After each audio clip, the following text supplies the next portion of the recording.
মোৰ আৰু অসমৰ বুদ্ধিজীৱীসকলৰ তথাকথিত পাৰ্থক্য আছে। প্ৰতিদিনত লিখাসকলে ভাবে জনতা বন ভাঙি দিয়ক, চুৰমাৰ কৰি দিয়ক, অসম পৰিৱৰ্তন হ'ব। কেনেকে হ'ব? আকৌতো বনাব লাগিব, আমাৰ এইটো পইচা যাব।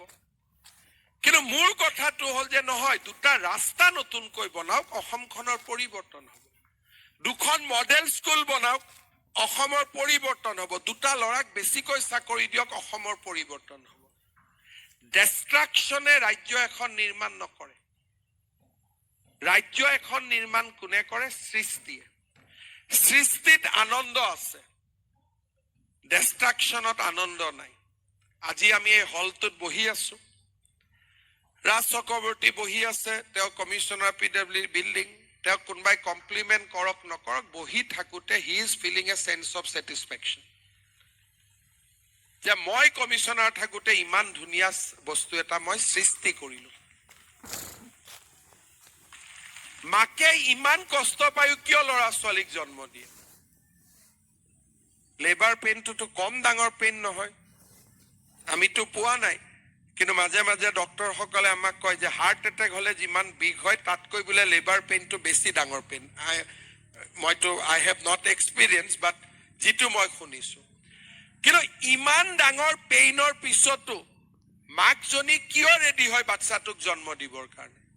বিকজ সৃষ্টিৰ আনন্দটো সেই পেইনতকৈ বহুত বেছি। What is the and result?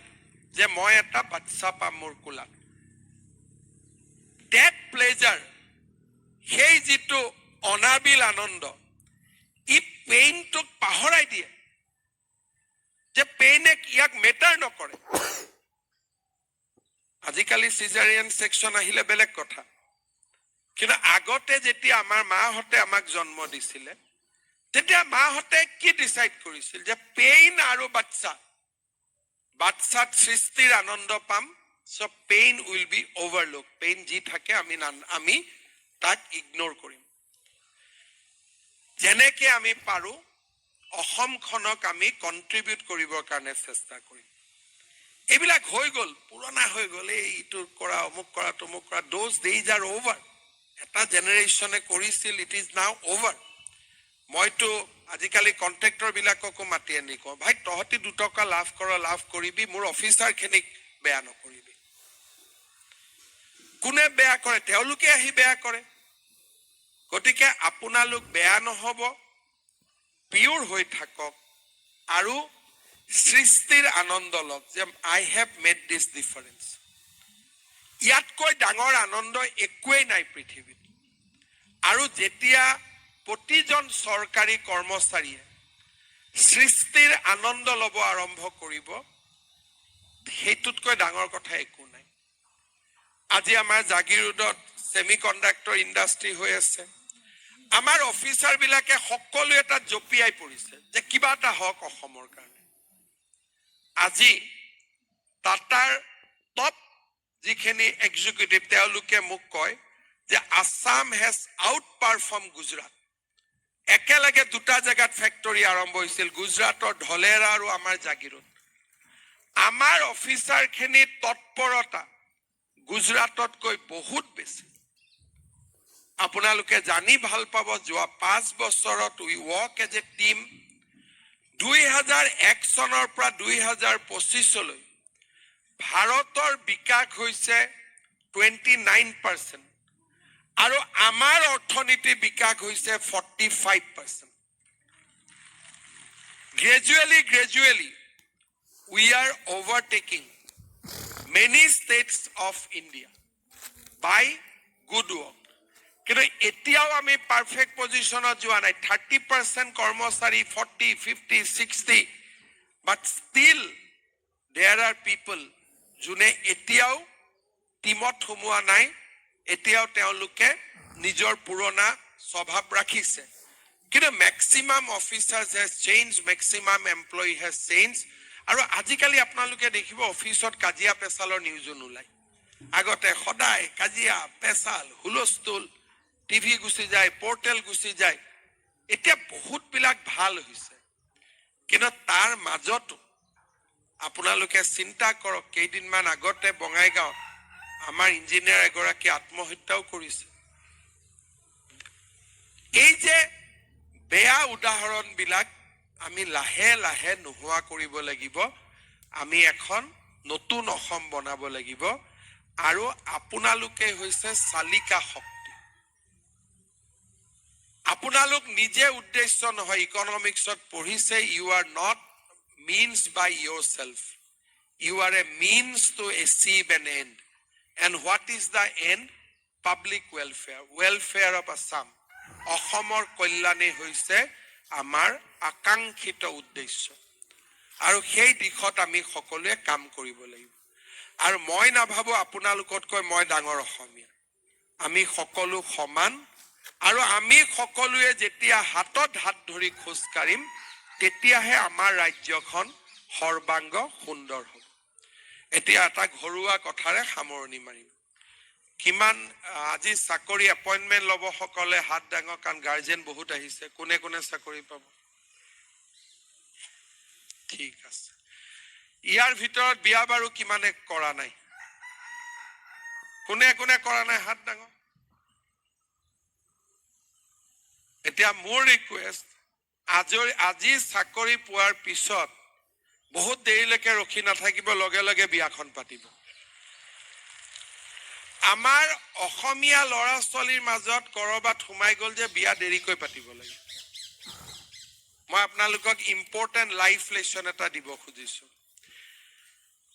এটা সময় ল'ৰা ছোৱালী চাকৰি বাকৰি নাছিলে, কাম নাছিলে, বিয়া পাতোতে পাতোতে 32 বছৰ হয়। 30 বছৰ, 32 বছৰ। ৰিটায়াৰমেণ্টৰ দিনত আমাৰ ল'ৰা ছোৱালী কলেজতে পঢ়ি থাকে আৰু মানুহৰ বহুত কষ্ট হয় সেই সময়ত। ল'ৰা ছোৱালী ডাঙৰ নহল, ল'ৰা ছোৱালী কলেজতে পঢ়ি থাকিলে আৰু বহুত কষ্ট হয় যে মই ৰিটায়াৰমেণ্ট হ'ম, ল'ৰাজন এষ্টাব্লিছডেই নহল। কেনেকে এষ্টাব্লিছ হ'ব? আপুনি বিয়াই কৰাইছে 35 বছৰ, 34 বছৰ, 30 বছৰত। আজিলৈকে চাকৰি নাই বুলি যোনে যোনে বিয়া কৰোৱা নাই, ঠিক আছে, কিন্তু 6 মাহৰ ভিতৰত বিয়া পাতিব লাগে চাকৰি পোৱাৰ পিছত। ল'ৰা কোন হ'ব, ছোৱালী কোন হ'ব, এইটোত মোৰ এডভাইচ নাই। যাৰ যেনেকে আজি দেউতাক মাকো আছে, মই দেউতাক মাককো অনুৰোধ কৰিম ধৰি বান্ধি 6 মাহৰ ভিতৰত বিয়া পাতি দিব। কাৰণ বিয়া নকৰা ফেশ্বনটোৱে আমাৰ জাতিটোক নিউমাৰিকেলি উইক কৰি দিব। এতিয়া কি হৈছে, কিছুমানে 12টা জন্ম দি আছে, আমি জন্মই নিদিওঁ। তাৰমানে এই যে ছেমি কণ্ডাক্টৰ পাতিলো, অডিটৰিয়াম পাতিলো, ইয়াত কোন বহিব দুদিন পিছত? আপোনালোকে চিৰিয়াছলি চিন্তা কৰক। আজি যি ধৰণৰ অসমৰ পৰিৱেশ, সেই পৰিৱেশত আমি যিবিলাক বনাই গৈ আছো, 20 বছৰ পিছত আমাৰ ল'ৰা ছোৱালীয়ে চাব পাৰিব নেকি? আমাৰ ল'ৰা ছোৱালী জন্মই নহয়। বাপৰে, এটা আছে আৰু মানে বহুত কষ্ট। আৰে বাবা, চৰকাৰে কৈ থৈছে 2টালৈকে জন্ম হ'ব লাগে। আমি যদি জাতিটোক আগবঢ়াই লৈ নাযাওঁ, population science is very very important. যদি অতিৰিক্ত জন্ম হ'ব নালাগে এখন দেশত, কিন্তু দেশখনত যিমান প্ৰয়োজন সিমান নিউ জেনেৰেশ্যন আমি পাই থাকিব লাগে। অসমীয়া স্কুলত ল'ৰা ছোৱালী নাই, কিয় নাই? বোলে ছাৰ ল'ৰাই নহয়, গাঁৱত বাচ্চাই নাই। মই আগতে শিৱসাগৰ, চৰাইদেউ এইবিলাক জেগা যেতিয়া হস্পিটালত গৈছিলো, প্ৰতি মাহত 30টা ডেলিভাৰী হয়। পিছত যাওঁ, ডেলিভাৰী কমে, মই নাৰ্ছসকলক মাতি আনি কওঁ যে তহঁতি কি কৰিলি, ডেলিভাৰী 7টা। বোলে ছাৰ আমাৰ গাঁৱত ইমানেই জন্ম হয়, যিমান জন্ম হয় সিমানেই ইয়াত আহিছে। তাৰমানে আমাৰ অসমীয়া মানুহবোৰ এসময়ত নোহোৱা হৈ যাব নেকি? সেইকাৰণে আপোনালোকে এটা কথা চিন্তা কৰিব, পাৰ্চনেল লেভেলত দেৰিকৈ বিয়া কৰালে পেঞ্চনৰ সময়ত খুব কষ্ট পাব। যে ল'ৰা ছোৱালী এষ্টাব্লিছ হোৱা নাই, অমুক হোৱা নাই, তমুক হোৱা নাই। যিটো সময়ত লাষ্ট 5 years এনজয় কৰিব লাগে, সেই 5 years আপোনালোকে টেনচন লৈ থাকিব। আৰু টেনচনৰ নিয়ম কি? ডায়েবেটিছ হ'ব, হাৰ্ট প্ৰেছাৰ হ'ব, ষ্ট্ৰোক হ'ব, কাৰণ টেনচনেতো এইবিলাকেই প্ৰেজেণ্ট দিয়ে। সেইকাৰণে প্ৰথম 55 হওঁতে মোৰ ল'ৰা ছোৱালীয়ে চাকৰি পাব লাগে, সেট আপ হৈ যাব লাগে। আৰু তেতিয়ালৈকে অসমৰ ইমান পৰিৱৰ্তন হ'ব যে চাকৰি হাততে আমি পাম, কোনো কষ্টই নাই। কাৰণ অসম দ্ৰুত গতিত পৰিৱৰ্তন হৈ আছে, কোনেও ভাবিব নালাগে যে অসমত সুবিধা নাথাকিব। দ্বিতীয়তে, আমাৰ ল'ৰা ছোৱালীয়ে এটা নতুন প্ৰজন্ম অসমক উপহাৰ দিয়ক, এইটো আমাৰ এটা জাতীয় দায়িত্ব। আৰু দেউতাক মাকে সকলোৱে ভাবে যে মৃত্যুৰ আগতে নাতিটোৰ মুখ চাই যাম, সেইটোও এটা কথা থাকে আমাৰ ঘৰত। সেইকাৰণে আজি চাকৰি পাই যোনে যোনে বিয়া কৰোৱা নাই 6 মাহৰ পিছত বিয়া পাতি ল'ব, ঠিক আছে? ধন্যবাদ জনাইছো, অভিনন্দন জনাইছো। দেউতা মাসকল ইয়াত আহিছে, কাৰ কাৰ দেউতাক মাক আহিছে হাত দাঙকচোন। ঠিক আছে, এটা কথাৰে সামৰণি মাৰিম। পিতৃ মাতৃৰ আশীৰ্বাদ নহলে আমি কোনো আজি জ্যোতি বিষ্ণু কলা মন্দিৰত আহিব নোৱাৰিলো। মাৰ লেবাৰ পেইন কলো, মায়ে আমাক জন্ম দিলে, দেউতা মায়ে লগ লাগি ডাঙৰ কৰিলে। আৰু this journey is not easy. কেতিয়াবা বেমাৰ হৈছে, কেতিয়াবা আপোনালোক বেলেগ ৰাস্তাত গৈছে, কেতিয়াবা আপোনালোকে বিচাৰিছে দেউতা মাই দিব পৰা নাই, কেতিয়াবা কৰবাৰ পৰা ধাৰ কৰি দিছে, ধাৰ কৰি দিয়াৰ কাৰণে সুদ দিবলগীয়া হৈছে। দ্য জাৰ্নি অফ পেৰেণ্টছ, দেউতা মাৰ যিটো যাত্ৰা খুব কঠিন যাত্ৰা। It's a very tough journey. আৰু এই জাৰ্নিটোৰ আটাইতকৈ ডাঙৰ আকাংক্ষিত ফলটো কি, যে নিজৰ ল'ৰা ছোৱালী ভাল হওক। আজি যে আপোনালোকে হাতত এখন এপইণ্টমেণ্ট লেটাৰ ল'ব, আপোনালোকে যিমান আনন্দ পাইছে তাতকৈ দেউতা মায়ে আপোনালোকৰ আজি বেছি আনন্দ পাব। Because they will realise that আমি যিমান কৰিলো আজি ফুলফিল হ'ল।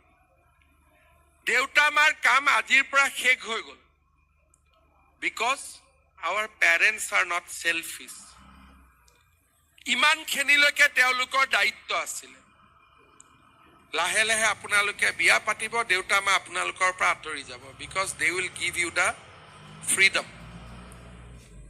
দেউতা মাৰ কাৰণে ইমানখিনিয়ে তেওঁলোকে বিচাৰি আছিল যে মোৰ ল'ৰাটো এই পৰ্যায়লৈকে আহক। ইঞ্জিনিয়াৰিং পঢ়ালে, নিবনুৱা হৈ আছে, সদায় নামঘৰত চাকি জ্বলাই আছে যে কিবা হওক কিবা হওক। আজি যেতিয়া ফাইনেলি আপোনালোকে এপইণ্টমেণ্ট লেটাৰখন পাব, this is the and of there struggle. তেওঁলোকে মনত ভাবে যে আজিৰ পৰা মোৰ ল'ৰা ছোৱালী ডাঙৰ হ'ল, কিবা এটা ক'বৰ কাৰণেও আপোনালোকক তেওঁলোকে কুণ্ঠাবোধ কৰিব, কম কিজানি ল'ৰাটোৱে বেয়াই পাই যায়। The next phase of life তেওঁলোকৰ কাৰণে এতিয়া আমি কিবা এটা কৰাৰ সময়। বহুত ল'ৰা ছোৱালীয়ে মই দেখো যে দেউতাক মাকক পাহৰি যায়। যোনে দেউতাক মাকক পাহৰি যায়, মোৰ ল'ৰা ছোৱালীও মোক পাহৰি যাব। This is just A cycle. পৃথিৱীখন বিৱৰ্তন হয়। মই মোৰ যি দেউতা মাক কৰিম, মোৰ ল'ৰা ছোৱালীয়ে মোক একেটাই কৰিব। কেতিয়াবা আমি ভাবো যে উইল ইনভেষ্ট মোৰ অন আৱাৰ চিলড্ৰেন, মই মোৰ ল'ৰা ছোৱালীৰ কাৰণে বেছিকৈ খৰচ কৰিম, দেউতা মাক নকৰিলেও হ'ব। মেইনটেইনিং বেলেঞ্চ, মোৰ ল'ৰা ছোৱালীকো মই চাম, দেউতাক মাকো চাম। এই বেলেঞ্চটো যোনে মেইনটেইন কৰে তেওঁলোক সদায় সফল হয়। পৃথিৱীত আমি কোনেও ভগৱান দেখা নাই, কিন্তু ভগৱানৰ বিষয়ে আমি যিমান জানো, দয়ালু, মৰমীয়াল, এই গোটেইখিনি ৰাতিপুৱা দেউতা মা শুই থাকোতে চাব, তেওঁৰ মুখতে গোটেই কোৱালিটিখিনি আপোনালোকে দেখা পাব। ভগৱানৰ বেলেগ স্বৰূপ নাই। ভগৱান থাকিব পাৰে, কিন্তু পৃথিৱীৰ মানুহে যাতে ভগৱানক উপলব্ধি কৰিব পাৰে, তাৰ কাৰণে দেউতা মাৰ জন্ম হয়। আৰু যেতিয়া মই দেউতা মাক চাম, আল্লাহ, ঈশ্বৰ, ভগৱান বেলেগে চাব নালাগে, তেওঁৱেই ভগৱানৰ প্ৰতিনিধি আমাৰ সমাজত। They are the closest resemblance of God. মই ভগৱান বুলি নকওঁ, ভগৱানৰ আটাইতকৈ সাদৃশ্য থকা পৰিচয়টোৱে হ'ল দেউতা আৰু মা। শিৱলিংগত পূজা কৰিম, তাত কাকো দেখা নাপাওঁ। মাৰ মন্দিৰত যাম, মাক দেখা নাপাওঁ। বটদ্ৰৱত যাম, কৃষ্ণক দেখা নাপাওঁ। কিন্তু তাত যিখিনি আধ্যাত্মিক শক্তি পাম, সেই আধ্যাত্মিক শক্তিখিনিৰে যদি দেউতা মাক চাওঁ, তেতিয়া দেখা পাম এওঁৱেইটো কৃষ্ণ, এওঁৱেইটো কামাখ্যা। দেউতা মাৰ ওপৰত জীৱনত একো নাই। মই বিচাৰো যে অসম চৰকাৰৰ প্ৰতিগৰাকী কৰ্মচাৰী এগৰাকী আদৰ্শ সন্তান হওক। আৰু যিগৰাকী কৰ্মচাৰী আদৰ্শ সন্তান, তেওঁ নিজে আদৰ্শ পিতৃ হ'ব। মই আপোনালোকক আহ্বান জনাম, আদৰ্শ কৰ্মচাৰী হওক সমাজৰ কাৰণে, আদৰ্শ পিতৃ মাতৃ হওক দেউতা মাৰ কাৰণে, আদৰ্শ সন্তান হওক দেউতা মাৰ কাৰণে, আৰু আদৰ্শ পিতৃ হওক নিজৰ ল'ৰা ছোৱালীৰ কাৰণে। ফাইনেলি আজি আপোনালোকে যিখিনি স্থানত পাইছে, মই জানো ইউ হেভ মোৰ পটেনচিয়েল দেন দেট। যিসকলে আজি যিয়ে চাকৰি নাই পোৱা কিয়, this is not the and of Euro journey. আপোনালোকৰ ইয়াতকৈ আৰু পটেনচিয়েল আছে। মই নিজে দেখিছোঁ, পুলিচ কনিষ্টবলত ল'ৰা জইন কৰি এইবাৰ APS হৈছে। আমাৰ গভৰ্ণমেণ্ট